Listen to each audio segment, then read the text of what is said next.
Salut à toi, j'espère que tu vas bien. Si tu es ici, c'est que sans doute tu as envie de faire une bonne sèche, que tu as certainement fait une prise de masse au préalable ou que tu as déjà de la masse musculaire au préalable et tu souhaites attaquer une sèche.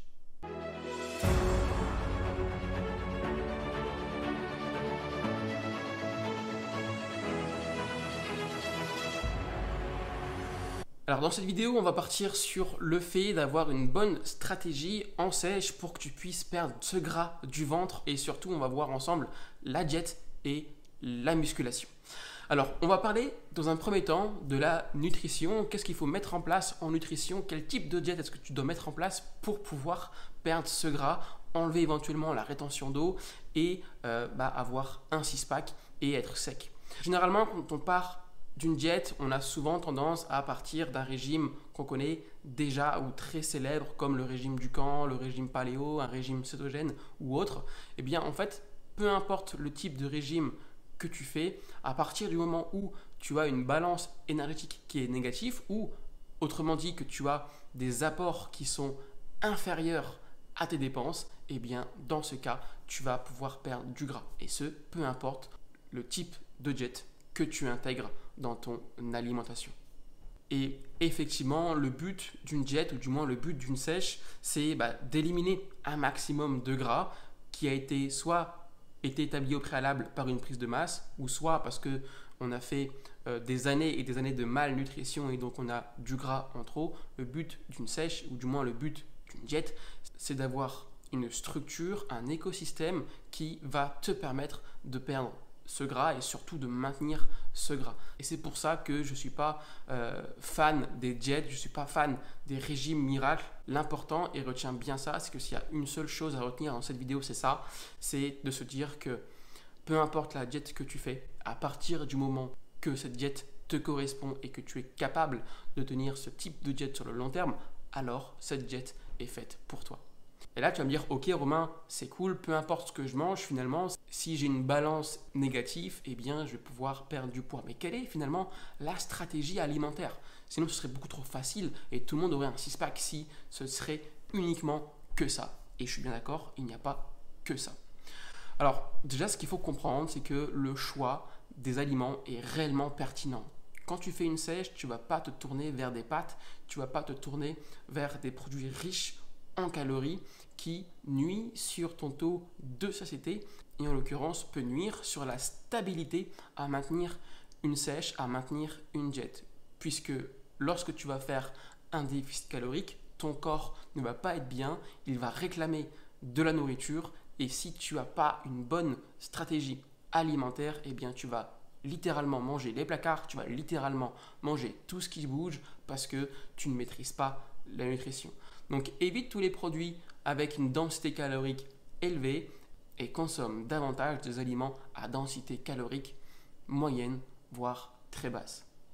Une fois que tu as compris au niveau de la diète, maintenant on va partir au niveau de la musculation. Tu le sais, quand on est en prise de masse, quand on est en sèche ou même si tu veux faire de la remise en forme, eh bien on ne s'entraîne pas de la même manière. L'objectif quand tu veux faire une sèche, c'est en 1 de perdre du gras, mais en 2 surtout de maintenir ta masse musculaire intacte. Effectivement, ça va ne servir à rien de perdre du poids et de perdre de la masse maigre et d'être tout plat. L'idée, c'est quand même d'avoir une bonne masse musculaire et être énorme et sec.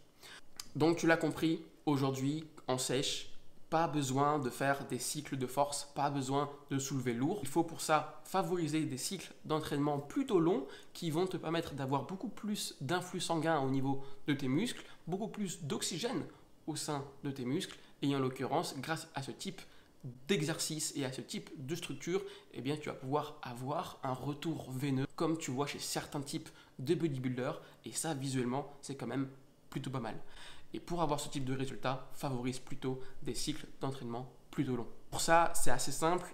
Tu peux favoriser plusieurs méthodes d'intensification comme les supersets, les circuits training, les trisets, les bisets, peu importe, mais favorise un maximum d'intensité au sein de tes séances pour brûler du gras et surtout favoriser encore une fois ta masse musculaire. Une fois que tu as la diète, la musculation, maintenant tu vas me dire ok Romain, sèche égale cardio. Cardio égale perte de poids, est-ce que c'est bien ou pas de faire du cardio quand on est en salle de musculation? Eh bien j'ai envie de te dire oui et non. Ça dépend vraiment de chacun, puisque rappelle-toi d'une chose, c'est que quand tu es en sèche, tu es en déficit calorique, donc tu as moins d'énergie dans ton corps. Et pour certaines personnes, le fait de faire du cardio, vous allez vraiment vous mettre à mal. Donc l'objectif, c'est vraiment d'aller, j'ai envie de dire moi, aux sensations, d'aller vraiment avec vous, ce qui vous correspond. Et généralement, on peut faire soit du cardio intense en début de sèche et progressivement partir sur du cardio modéré, voire du cardio lent, comme la marche à pied par exemple. Mais il n'empêche que le cardio, est-ce qu'il faut le faire avant, pendant ou après la séance de musculation? Estimons si demain tu aimes bien courir, quelle est la meilleure chose à mettre en place pour pouvoir courir et faire du cardio? Eh bien en fait, encore une fois, c'est interindividuel. Pour ma part et de préférence, je préfère faire du cardio après ma séance de musculation pour pas faire des séances de musculation trop longues. Une fois que tu as la diète, la musculation, les méthodes, maintenant, eh bien, combien de temps est-ce que je dois faire une sèche? Puisque le première erreur quand on veut faire une sèche, c'est qu'on ne se donne pas de deadline. On ne se donne pas un temps précis ou un objectif précis. Et puis, il y a des sèches qui durent des plombes et des plombes, voire un an. J'ai même vu des sèches qui durent plus de 1 an et demi. Ça, c'est quand même assez délicat. Donc, l'idée, c'est de se fixer une deadline. Et en l'occurrence, un cycle d'une sèche, c'est généralement 3 mois. Tu peux pousser à 6 mois si vraiment il faut y aller jusqu'à 6 mois.